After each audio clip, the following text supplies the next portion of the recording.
everyone tuning in. This is Titan Radio, The the space space where where you'll you'll never never feel feel out out of of place. place. I am Hannah Marie Chiu, one of the main hosts of Titan Radio, and I am here with my co-host. Renee Jamila from the Toastmasters Club. And welcome everybody. Well, today's episode is actually going to be about Valentine's, di ba, Hannah? Yeah, And one of the biggest, if not the biggest aspect of Valentine's are the couples. Yeah, the couples. Like, yung mga nag-holding hands, mga nagda-date. Pero, anyways, actually, for our episode for today, we have two guest speakers who are actually a couple. And today we have Gabrielle Alejo, CEO of Gen Ad Soc, an SHS student of LSQC, and the owner of Novelty clothing brand. And we also have Pierre Tayag, COO of IMS Guild, another SHS student of LSQC, and as mentioned, Gabby's significant other. Welcome to Titan Radio, guys. hello guys. Hello. Hi. Thank you for having us. Wow. Wow, masyado mainin. Di ata kaya yan eh. Okay, so how are you today first of all? Musta naman kayo? Kanina Um, alam ko sabi niyo naiiyak kayo eh. yeah, ay, grabe. Naiiyak sa Rex. Oo, Lagi naman siya. di nagbabago. Tapos pag nag-graduate, iiyak naman in other levels naman. Kung gagraduate, charis. Ay! Joke lang, syempre, oo. Manifest. Manifest. Emotions. Mm-mm. Yes. Yeah. Yeah. Okay. So, ngayon, medyo malaki yung pag-uusapan natin ngayon. We're going to unbox the meaning of Valentines. Ayun nga, as a couple, what does Valentines mean for the both of you? Mayroon bang other meaning, special meaning? May inside joke pa pagdating sa Valentines?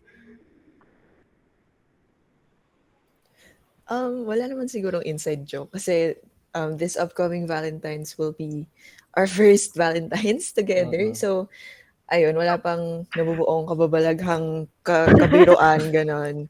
So, wala pa naman. Pero ayun nga, like what I said nung kanina, nung pre-interview, I guess, is that for me, Valentine's isn't really that big of a deal. It's just another day or an opportunity to show your significant other that you love them. Ganun lang. Also, congrats on the first Valentine's na incoming. More Valentines to come dapat. Tama. Salamat Manifesting. po. Tama. Kasi inside joke dapat na mabuo. Sige, goal namin yan this Monday. May bucket list. Pagawa ng Valentine's Day joke. Ikaw ba, Kuya Per? Ganon din ba yung definition of Valentine's Day sa'yo? For me, somewhat same rin. Kasi, siguro naging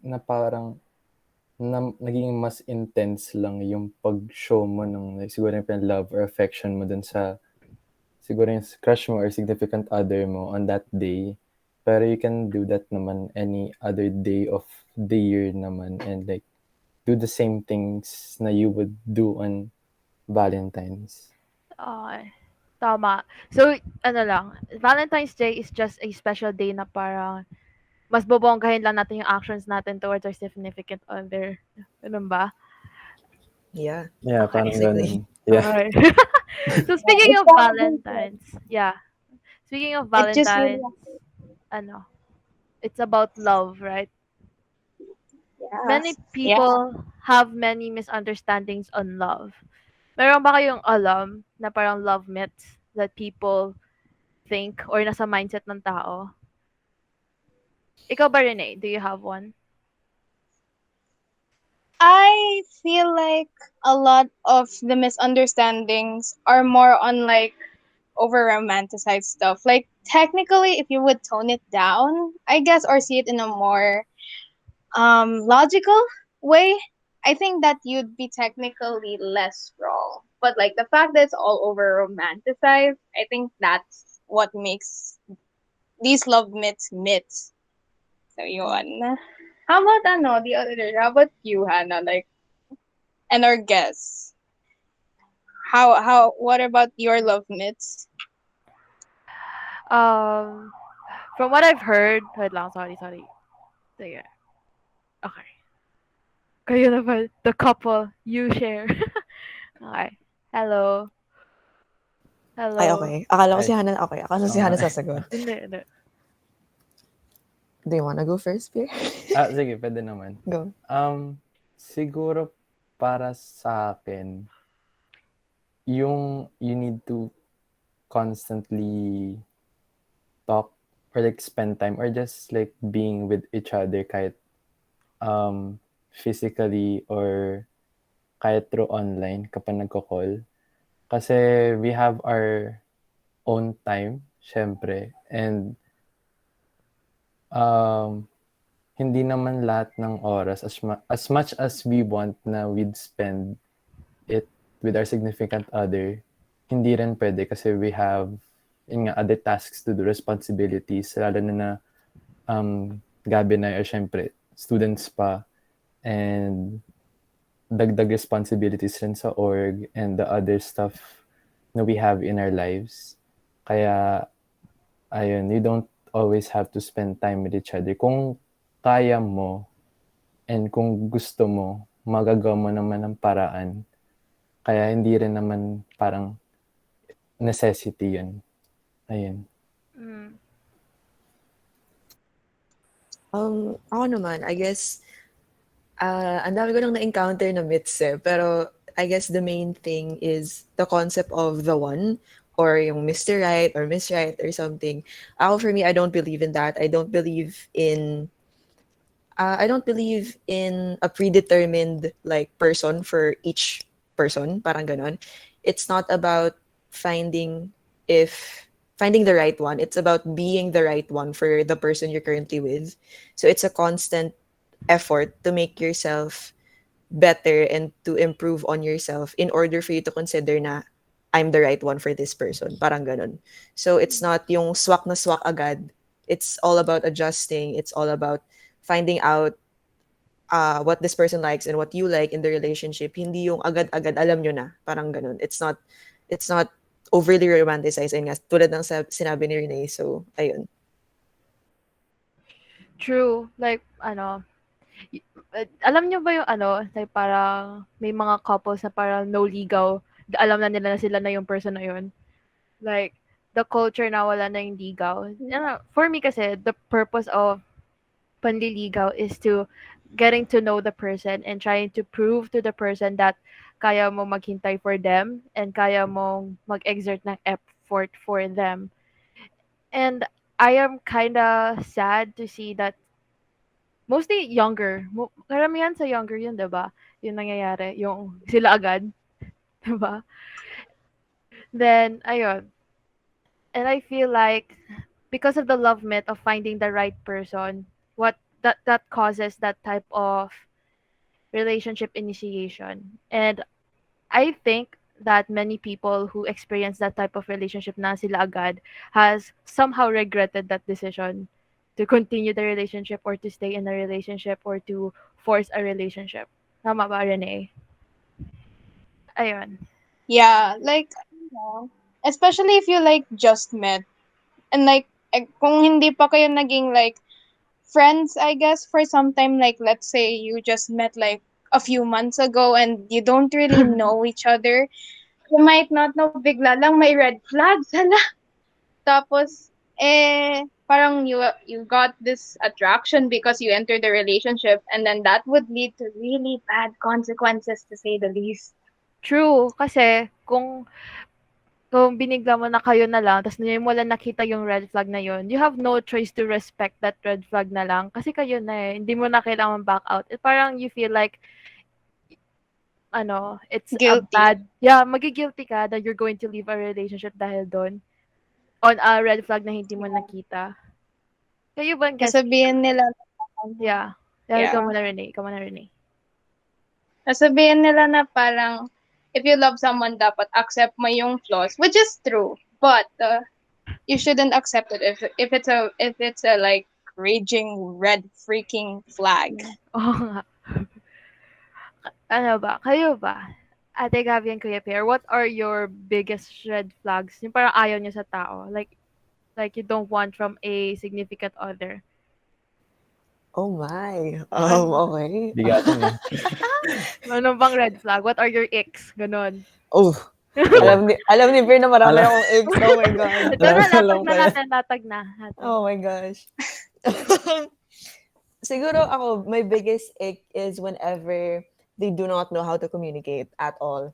Like, whenever there's a conflict, like, they become passive aggressive or they give the silent treatment or parang they do something to get back at you, parang as revenge, ganun. Like, that's one of my biggest icks. Kaya I highly emphasize on the importance of communication in a relationship kasi wala naman kayong mararating sa pettiness nyo. 'Di ba? Like, that's not gonna solve any problems if magtatampuhan lang kayo tapos hindi man lang kayo mag-uusap, ganun. Yeah. So, yeah. And I agree din naman somewhat dun sa statements nyo kanina about parang if you see a red flag in your partner na kayo na, you don't necessarily have to accept it. Like, oo, part na rin yun ng acceptance, but your partner should also be willing to adjust, di ba? Kung, it's all about adjustment talaga eh. So, kung alam naman ng partner mo na red flag yun, dapat nasa sa kanya na kung aayusin niya ba yun, di ba? Or hindi. So, ayun. Patay na nga lang kung close-minded pa yung partner mo na. Ayun na nga. Iwan mo Ayun. na, B. Yeah, it's true. Communication is very important. Hindi naman sa romantic relationship lang. I think in also friendships, napakahalaga yung communication. Because yun Sa nga, lahat. yeah, ang ending lang nun, lalaki lang yung away, tas magkakaroon pa kayo ng unanswered conflicts with each other. Ayan. Well, for Kuya Pia naman, what is your biggest red flag? Ick. Ano. Um, sa akin, wala ka daw, wala ka daw maisip, wala ka agad daw maisip, pero siguro yung, when, like, may mga, siguro mga certain things na you don't parang talk about or joke about, siguro. Kasi syempre, hindi lang sa relationships or romantic relationships, like, sa lahat na rin, yung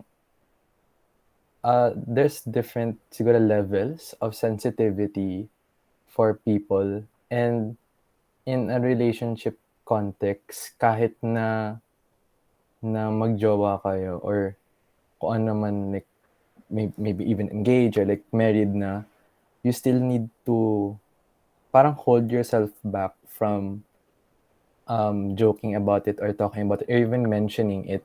Kasi if it's okay sa'yo, baka dun sa significant other mo hindi. And hindi mo na lang alam kung paano yung reaction nila towards that, na baka maging distant sila or maging cold sila sa'yo or bigla siyang magalit. Hindi mo alam kasi, ayun nga, you think it's okay but it's not. And, So, okay. Go continue. and ayun lang naman, siguro parang you just need to have this certain sensitivity towards them na part na rin siguro sa pag-aalaga mo dun sa taong yun. Ayun. Oo. So, ang pinakaayaw mo sa lahat is a partner or a friend na who doesn't respect your boundaries. Parang ganun na, yes. Yeah, kasi like boundaries are such a big part of relationships. Even though it can be ironic at times kasi technically there are boundaries at time, which means that pag malaki in a sense, quote unquote, malaki yung boundaries mo sa quality, sa self time mo, sa alone time mo, edi less time with your partner. So, parang medyo ironic siya, pero boundaries are a big part of relationships din, no? Yes. So, ayun.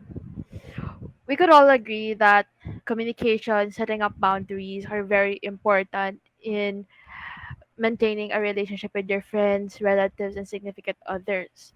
And I have a question. Narinig nyo na ba yung love myth na opposites attract? What are your thoughts about that concept? You wanna take this one, Mir? Yung Sige. ano, Ah, siguro opposites attract sa love meet na yun. Siguro parang in a sense na people would in the usual nga na opposites attract pero I don't think na that works kasi how would you like click mm, kumbaga True. if wala kayong sinishare na anything in common and like you wouldn't bond over something or talk about something kapag hindi na trip or hindi kayo makaka-relate to what the other is parang likes, what other likes or what the other talks about kapag nag-chat yeah. kayo or True. magkasama kayo ganun. Yeah. Ayan. I agree.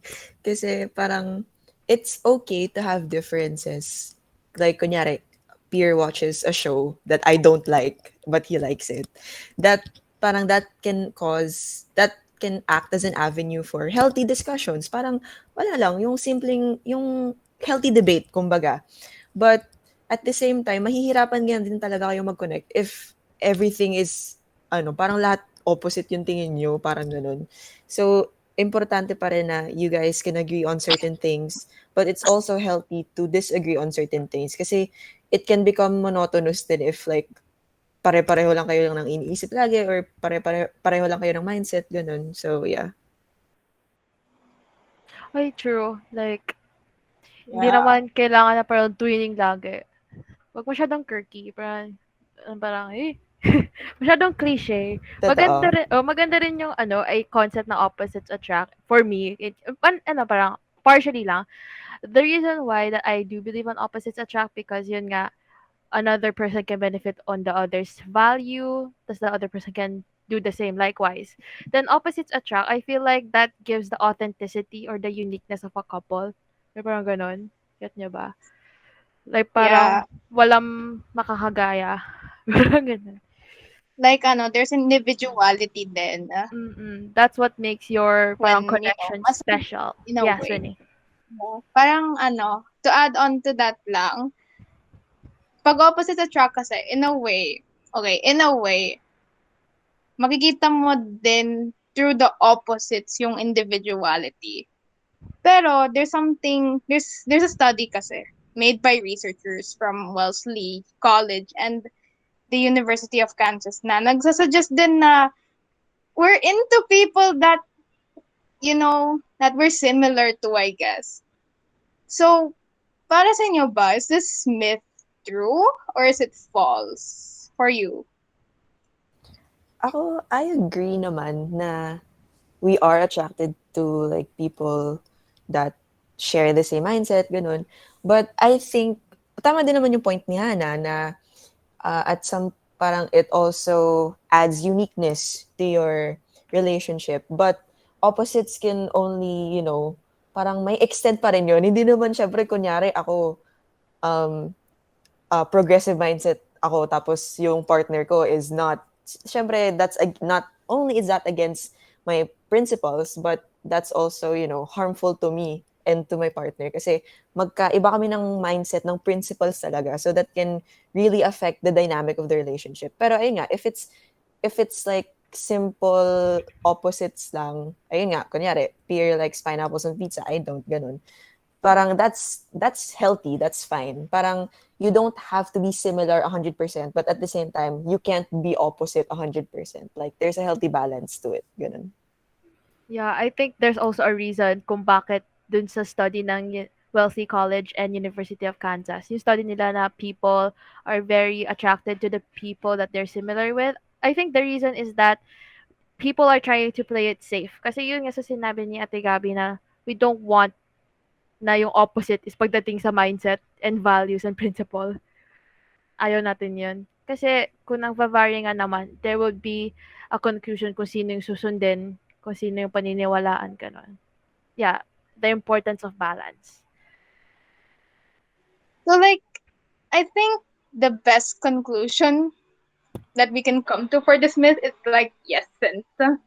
Kasi parang, you know, technically, as people as a whole, we are all different yet similar to one another. Like, I like, let's say I could like a future significant other siguro. Like we can both like blue, or like we can both like anime or something. But then suddenly we like different subjects. Like let's say I like English, pero he or she doesn't like English or Philip. Yeah, he or she doesn't like English. So, ganun lang. So, parang yes and ish siguro yung conclusion natin. Kasi technically, yun nga, as people, we all have our similarities and differences to one another. Kahit hindi romantic relationship. I mean, totoo naman, di natin maiiwasan yung gano'n na conflict. So, I guess it is up to the people in a relationship or in a friendship na to talk about it or to conclude kung whether ba it's best for them to work individually or to work together in this relationship. So, moving on, I know that both of you are senior high school students and marami ako naririnig that senior high is kind of hectic, lalo na pagdating sa schedule and sa workload. So, is there a time that parang a relationship hinders your time for yourself? Mayroon bang time that handling a relationship hinders you to do things for yourself like academics or work, family? I think, I think meron na, siguro kapag may times na sobrang tambak na yung like requirements or like yung, responsibility siguro. Siguro lalo na kapag sa org kasi marami kaming inaasikaso dun and, um, Gab kasi there's a certain meaning sa kanya yung org and parang I can see and I know now kung how much na yun like giving importance. And siguro I would respect her time sa ganun and lalo na kapag yun nga sobrang dami ng kailangan gawin and kailangan itupad lalo na with like a very strict schedule or madali ang deadline or implementation siguro parang ganun na ibibigay ko kung ano man yung like time na nakakailanganin niya kasi we don't need to spend every second of the day naman talking to each other ganun and para rin naman she'd get to do her stuff na rin as well as mine na rin kasi giving her that time na rin would give me time to do my stuff and siguro just regular checkups and updates na lang would be great na rin kapag ganun. Ayun. Kasi most, ano din naman sa, ayun nga, di ba yung listeners natin usually mga below grade 10? And it's something new to them that para yung love myth na lagi mo dapat kausap yung tao, it will indicate na maganda yung relationship nila na magtatagal sila. So, let's take this, yung insight ni Kuya Pierre na parang, you don't have to spend most of our time with our significant other. We should know that they also have their own lives and we also have our own lives. So we should give them the space and the time to do what they need to do. Yun nga, academics, personal, family. Yeah, kasi like like before we have, or before people have partners, they have a life before that. Like, may mga kaibigan sila, may pamilya, and then there's so much more. My school, my ACADS, my work, and so on and so forth. And like, people shouldn't forget about the life that they have before their love life. Because technically, love life is just like an aspect of their life. And like, it shouldn't be their whole world. Okay, from moving on from the concept na parang time lang ba dapat yung ano, moving from the myth na time is a good indicator of a good relationship. Ano ba? Do you believe that both of you guys are soulmates? Ano ang cheesy nun? Do you believe na soulmates kayong dalawa? Um, Interesting. Oo nga. Kasi as of right now, I don't really know my stance on soulmates, ganun. But I do believe na soulmates aren't really parang limited to romantic relationships, di ba? So, ganun. But, ayun, I believe na I'm one of the believers na you can have multiple soulmates. Parang you can connect with someone so much, but that isn't limited to one person only, di ba? Yes. Parang merong intense connection sa isang taong ganito, meron ding uh, intense connection sa isa pang tao, pero they're different in a sense. Parang ganun. Ako, I believe na, for me, ewan ko kay Pierre. Medyo awkward pag hindi. Char. Pero I believe Pierre is one of my soulmates talaga. Kasi he understands me to a point na I don't really have to parang try too hard to make him understand me. Parang ganun. And we just developed this, parang, it's not really a system, pero it's like an understanding and acceptance of each other. Parang ganun. Ah, Na, yun. para may coordination. Yeah, basically. May ano, may telepathy. Telepathy or telepathy? Great Or yun nga, minds think alike. Parang ganun na nga. Oo. Great minds think alike. think alike. Pero yung isa, Kuya Pear, what's your Ito na. ano Ayan naman? na. Ano Char. yung Ito na opinion? ba? Ito na Ayun ba? na. Ayun na. Iiyak na ba ako? Char. Prepare na. Oo nga, Hindi, ito na. Mahirap kung hindi. siguro I agree with Gab na Ah.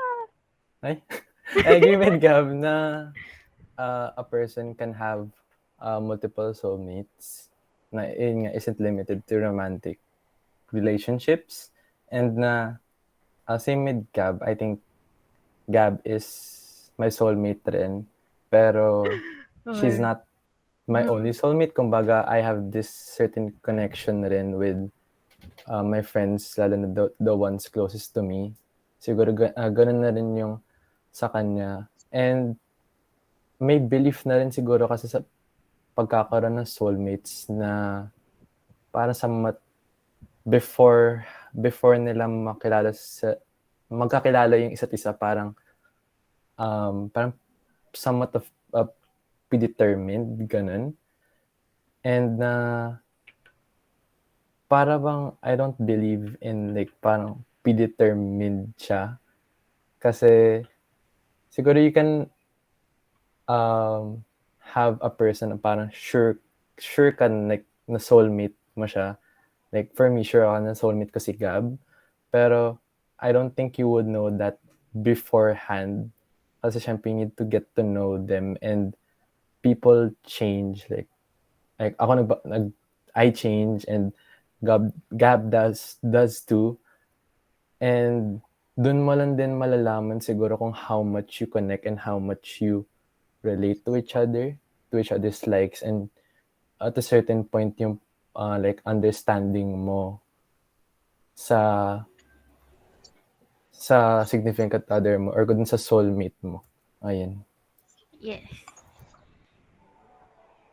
So ano, speaking of soulmates, since we're talking about like a myth that when over romanticized talks about like predetermined partners, do you believe that someone can completely com- and com- sorry, do you believe that someone can complete you?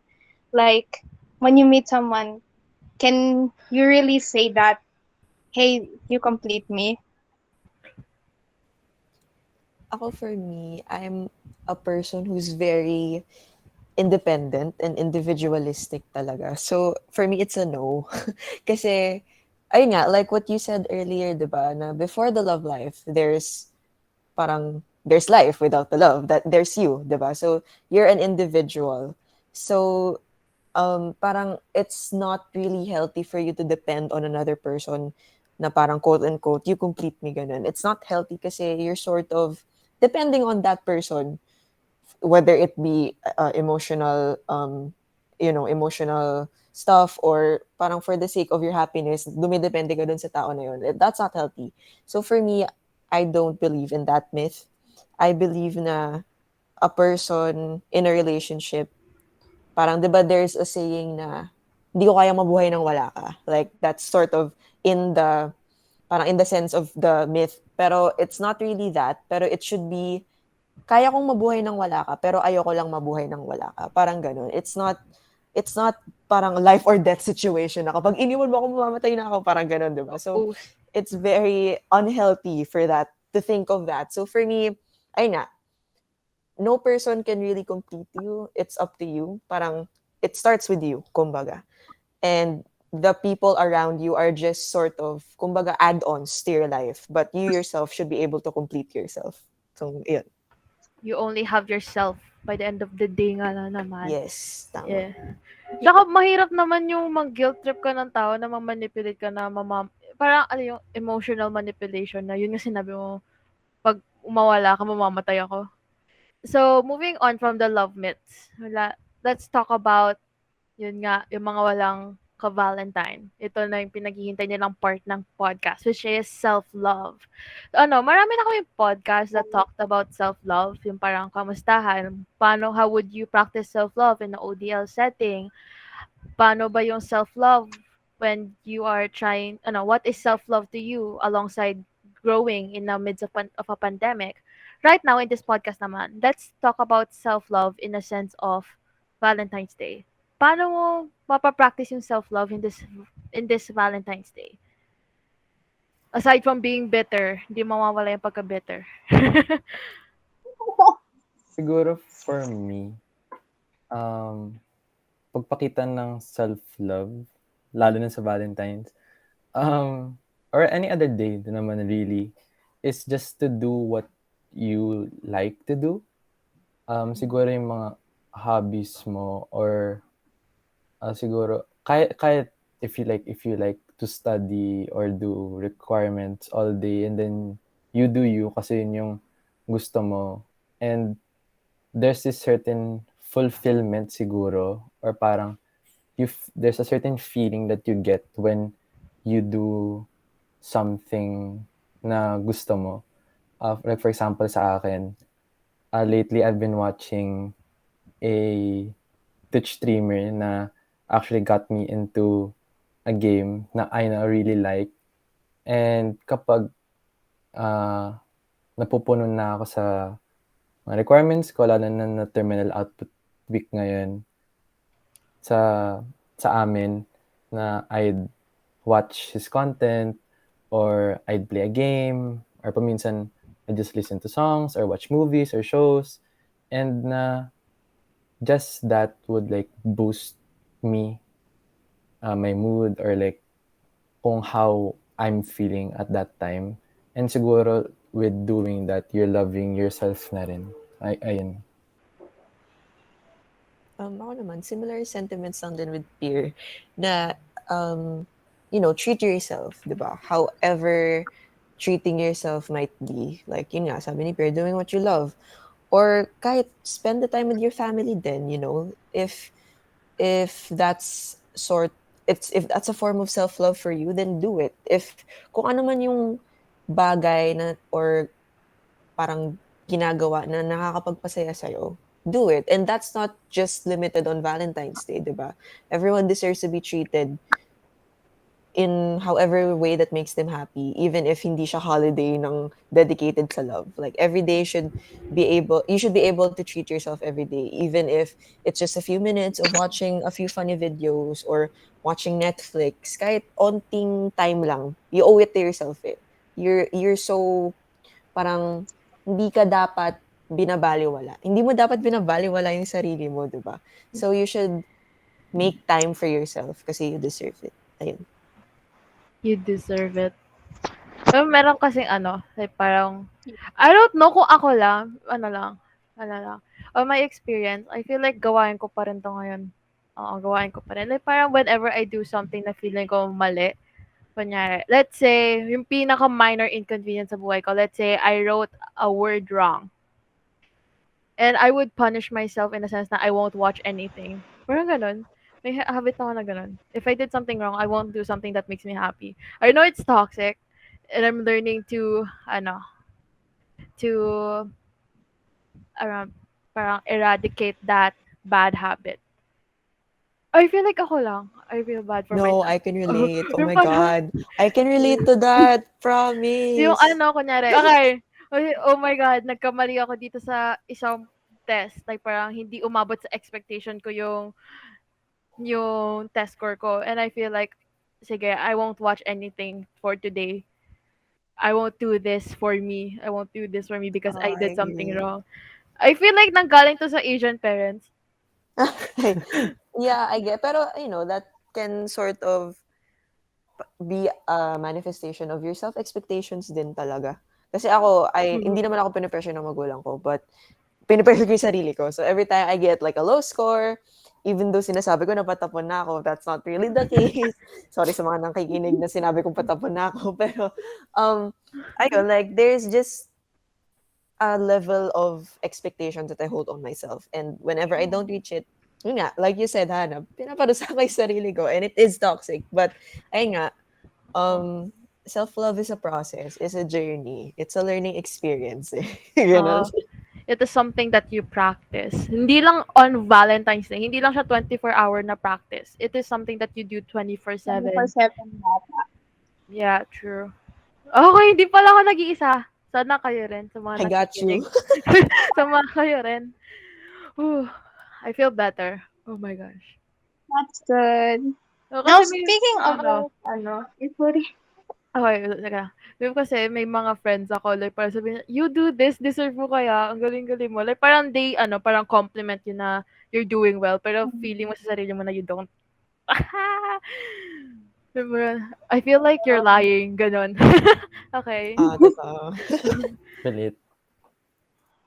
On like the topic of that, like, for you, di ba sabi ni Hannah na, yung mga friends, they would tell na parang, oh, you're doing great, and something like that. Tapos, mahinayang, syempre. Speaking of that, how would you differentiate, like, self-deprecation and humility? Now that we're on the topic on that. For you all.